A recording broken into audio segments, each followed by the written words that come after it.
Everyone, welcome back to my channel. This is Pramila Yadav. हम CDP discuss कर रहे हैं, जो मेनली हम टारगेट कर रहे हैं किसी भी स्टेट का टेट एग्ज़ाम हो या फिर कोई भी वनडे टीचिंग एग्ज़ाम जहां पर भी आपसे सीडीपी पूछी जाती है। हर एक टीचिंग एग्ज़ाम के लिए ये इम्पोर्टेंट रहने वाले हैं। हम आज बात करेंगे इंटेलिजेंस की, यानी बुद्धि की।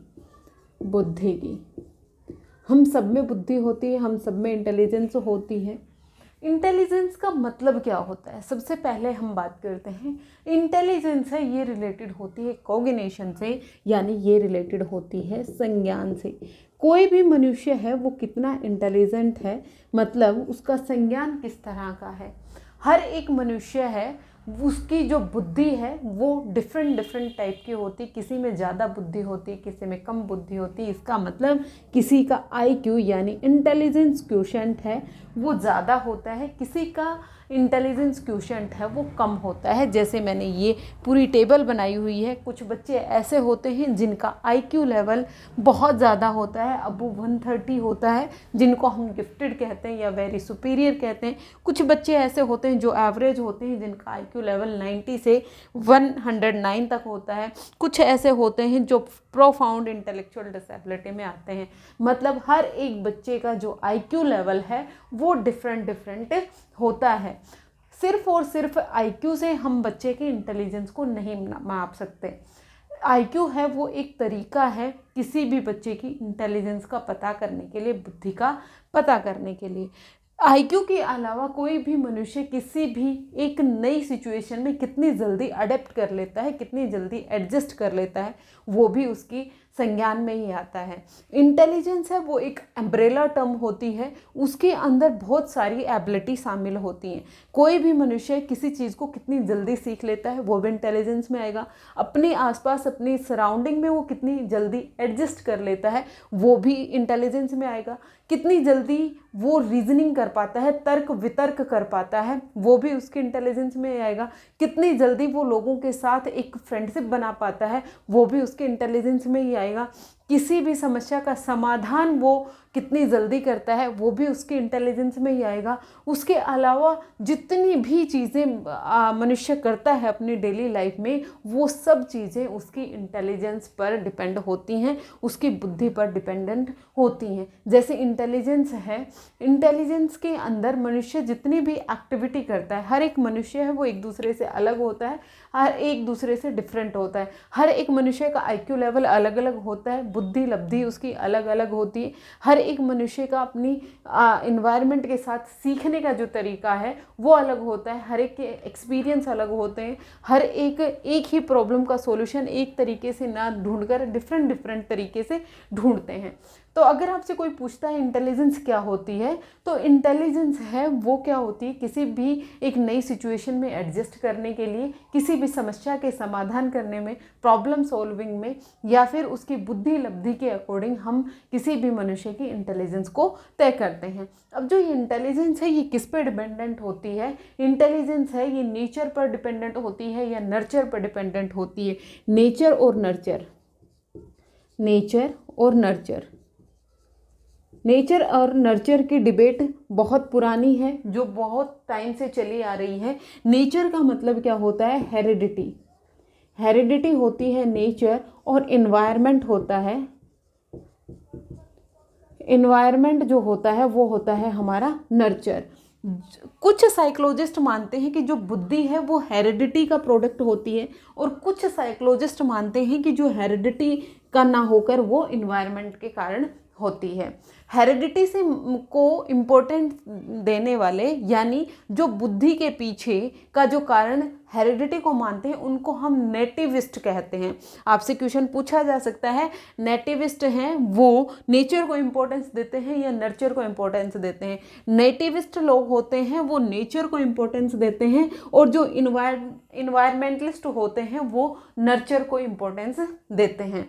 नेचर और नर्चर है। नेचर यानी हेरिडिटी, जो हमें अपने माता पिता के गुणसूत्र के थ्रू जो भी करेक्टरिस्टिक बच्चे को मिली उस पर इंटेलिजेंस डिपेंडेंट होती है, या फिर बच्चे को किस तरह का इन्वायरमेंट मिला, बच्चे को न्यूट्रिशन किस तरह का मिला, बच्चे के आसपास का माहौल कैसा था, उस पर इंटेलिजेंस है वो डिपेंडेंट होती है। जब हम कंक्लूजन पर पहुंचते हैं तो ये डिफ्रेंशिएट कर पाना मुश्किल हो जाता है कि बच्चे की जो इंटेलिजेंस है वो हेरिडिटी पर डिपेंडेंट होती है या फिर एनवायरनमेंट पर डिपेंडेंट होती है। जैसे जॉन लॉक हैं, जॉन लॉक मानते हैं कि जो बच्चे का दिमाग होता है, बच्चे का माइंड जो होता है वो एक टेबुला रासा होता है, यानी एक ब्लैंक स्लेट की तरह होता है, जो भी हम उसमें भरना चाहें वो हम भर सकते हैं।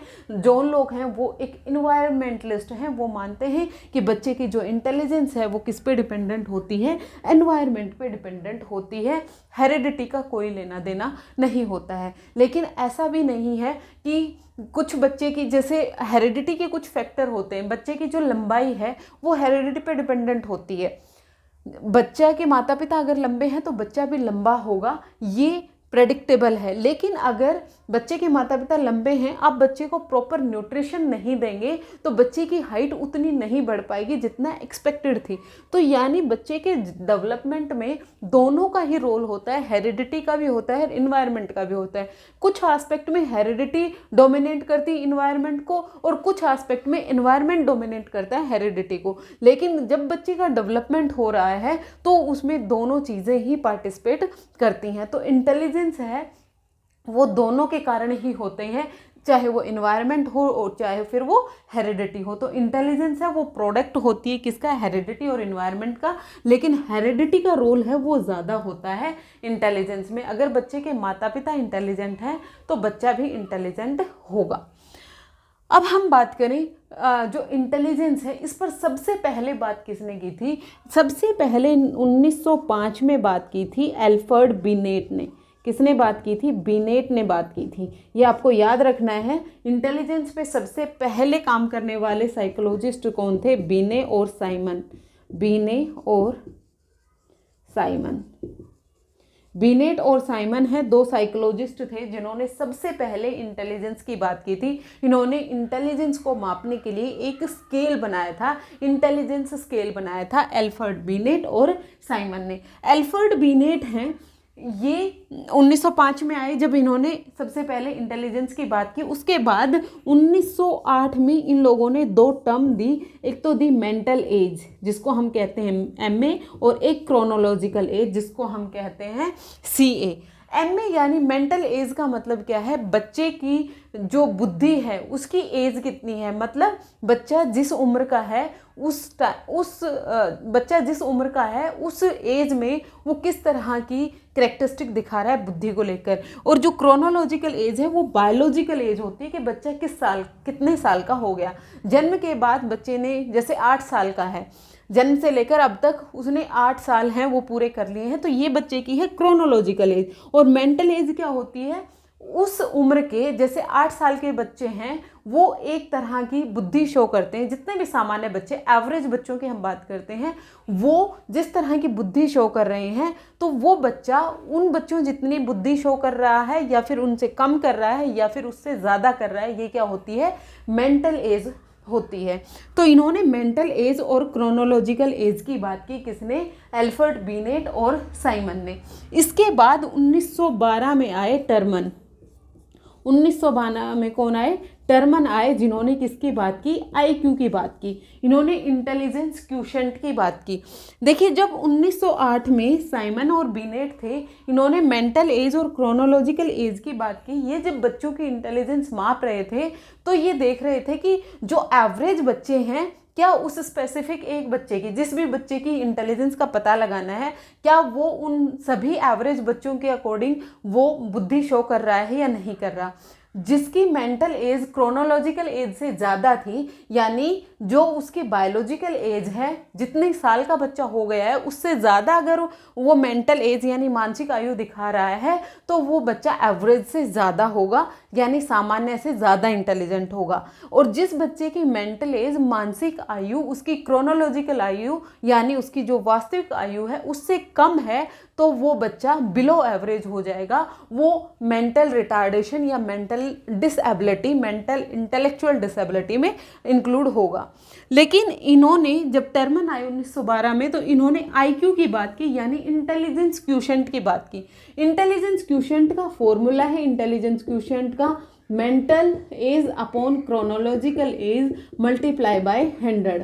बच्चे की जो मेंटल एज है अगर हम उसको उसकी वास्तविक आयु यानी क्रोनोलॉजिकल एज से डिवाइड कर दें और 100 से मल्टीप्लाई कर दें तो हमें क्या मिल जाएगा, आईक्यू मिल जाएगा। तो अगर आपसे कोई पूछ ले कि सबसे पहले आईक्यू की बात यानी इंटेलिजेंस क्वोशिएंट की बात किसने की थी, टर्मन ने की थी। और कब की थी, 1912 में दी थी। टर्मन ने इंटेलिजेंस क्वोशिएंट का फॉर्मूला दिया था।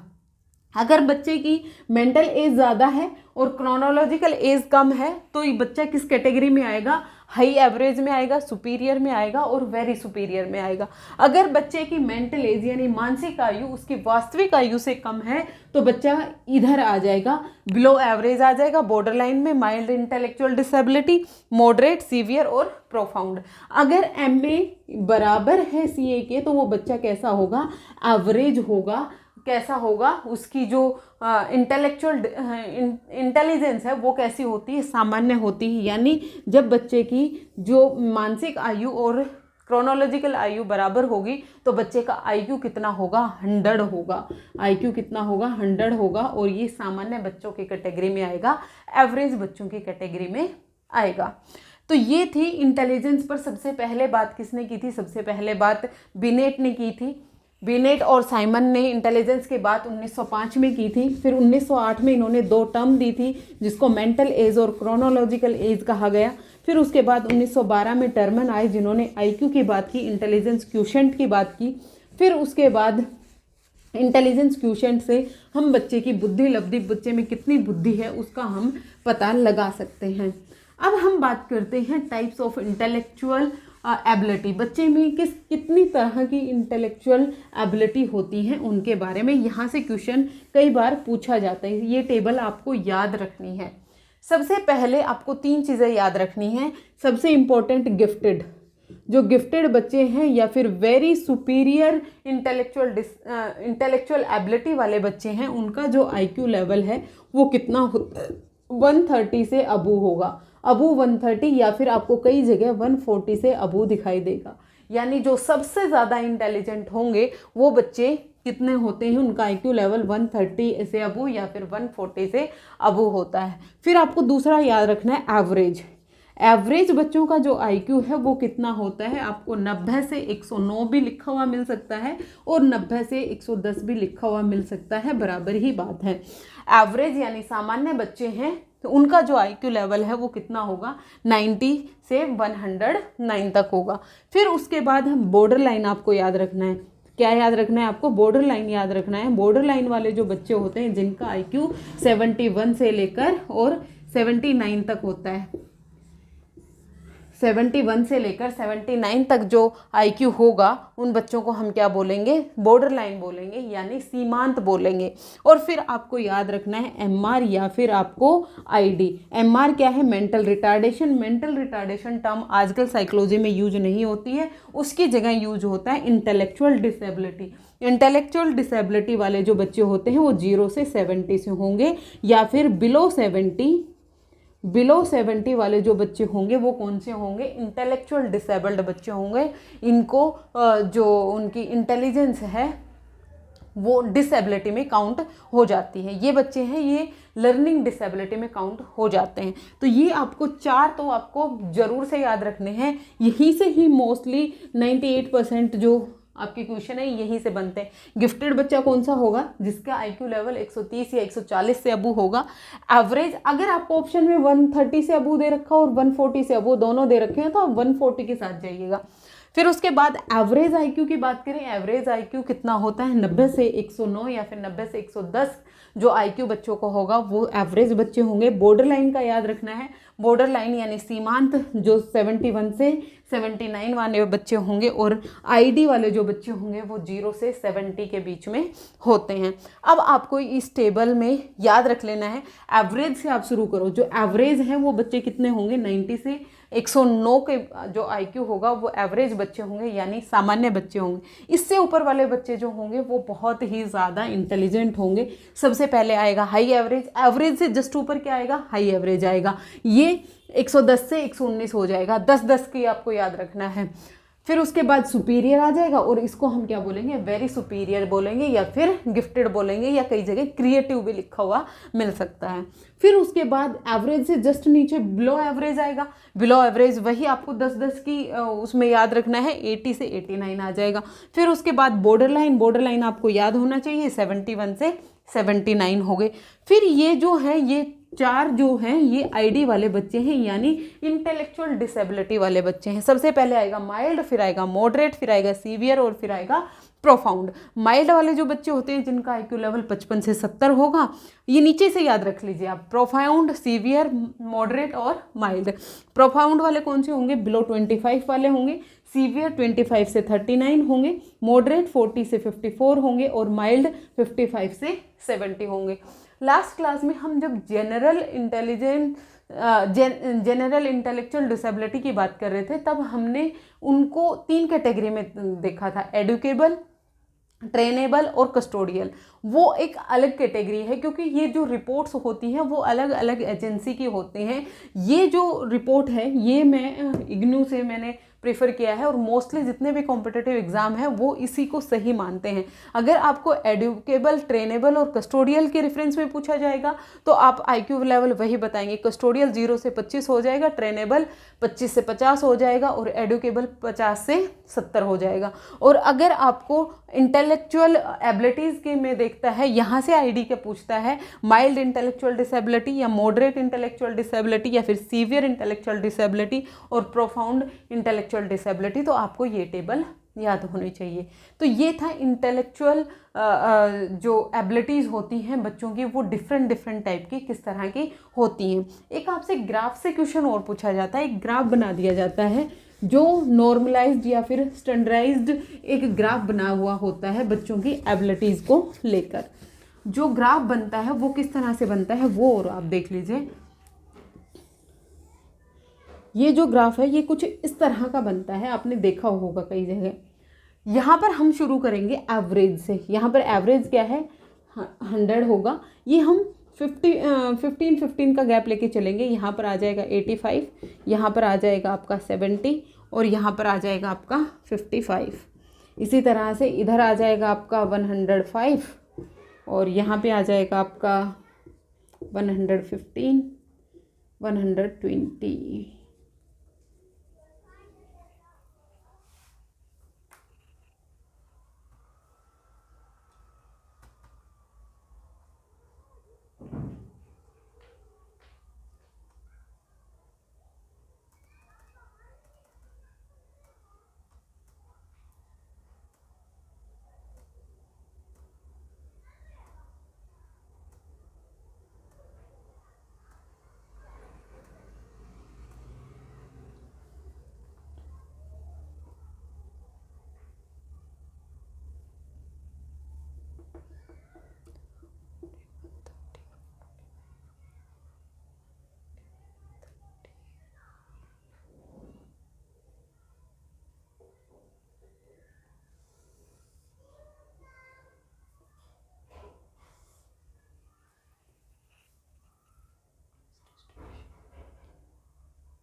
यहाँ पर हो गया 100, यहाँ हो जाएगा 115, यहाँ हो जाएगा 130 और यहाँ हो जाएगा आपका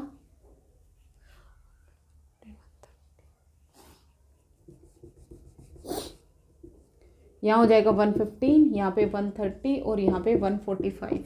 यहाँ पर जो इसको बोलेंगे स्टैंडर्डाइज्ड डिस्ट्रीब्यूशन कर्व। ये जो यहाँ पर जो मीन है,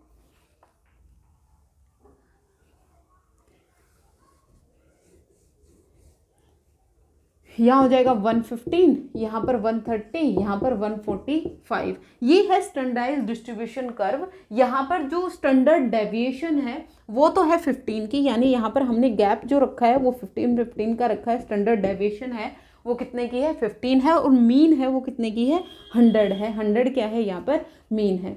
तो अगर हम नॉर्मल बच्चों की बात करें, मतलब आईक्यू जिसका 100 है और जिसका 85 है, जिसका 70 और 55, यहाँ पर 115, यहाँ पर 30 और ये जिन बच्चों का आईक्यू लेवल 85 से लेकर 100 के बीच में है तो ये बच्चे हैं 34.1% बच्चे। इसी तरह से जिन बच्चों का IQ लेवल 100 से 115 है ये भी कितने हैं, 34.1% होते हैं।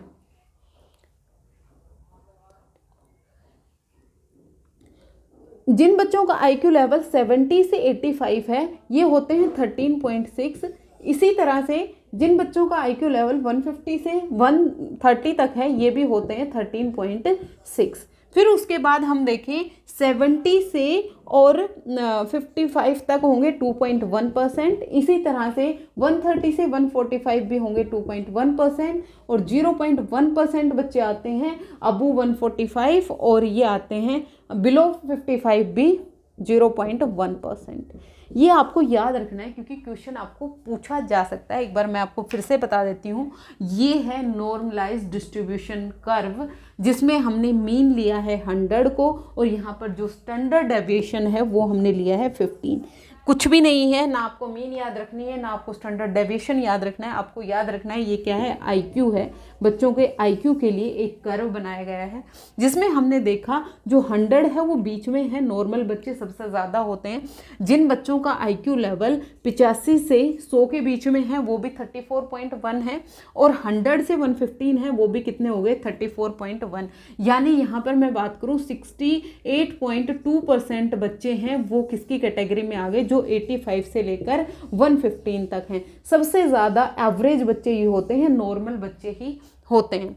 फिर उसके बाद हम बात करते हैं जो बच्चे 70 से लेकर और 85 तक हैं। 70 से लेकर 85 का मतलब क्या हो गया, इसमें आपके बॉर्डर लाइन भी आ गए और बिलो एवरेज भी बच्चे आ गए, ये होते हैं 13.6%। और इसी तरह से 115 से लेकर 130 तक, इसका मतलब क्या हो गया, हाई एवरेज जो आ गए, सुपीरियर आ गए और वेरी सुपीरियर जो बच्चे होंगे ये भी कितने होते हैं, 13.6%। फिर उसके बाद अगर मैं 70 से लेकर 55 की बात करूं तो ये बच्चे कितने हैं, 21%। इसी तरह से अगर मैं 30 से लेकर और 145 तक बात करूं तो ये भी कितने हैं, 2.1%। 55 से बिलो वाले बच्चे होते हैं वो भी 0.1%। यानी जिनमें बहुत सीवियर, जिनमें बहुत प्रोफाउंड मेंटल डिसेबिलिटी पाई जाती है वो बच्चे कौन से होते हैं, कितने होते हैं, 0.1% ही होते हैं। और इसी तरह से जो बहुत ज़्यादा सुपीरियर इंटेलिजेंट हैं, जो गिफ्टेड बच्चे हैं वो भी 0.1% ही होते हैं। सबसे ज़्यादा जो बच्चों की परसेंटेज है वो कौन से बच्चों की होती है, नॉर्मल बच्चों की होती है। ये था इंटेलिजेंस का बेसिक जो मैंने आपको बताया। नेक्स्ट क्लासेस में हम इंटेलिजेंस की थ्योरीज डिस्कस करेंगे, इंटेलिजेंस टेस्ट के बारे में डिस्कस करेंगे, किस तरह से इंटेलिजेंस टेस्ट किए जाते हैं। अगर हम किसी सिंगल बच्चे का टेस्ट ले रहे हैं तो उसके कौन कौन से टाइप होंगे, अगर हम ग्रुप में ले रहे हैं तो कौन कौन से टाइप होंगे, ये हम आने वाले क्लासेस में डिस्कस करेंगे। होपफुली आपको इंटेलिजेंस का बेसिक समझ में आ गया होगा। आज के लिए इतना ही, मिलते हैं नेक्स्ट क्लास में फिर से। Thank you very much.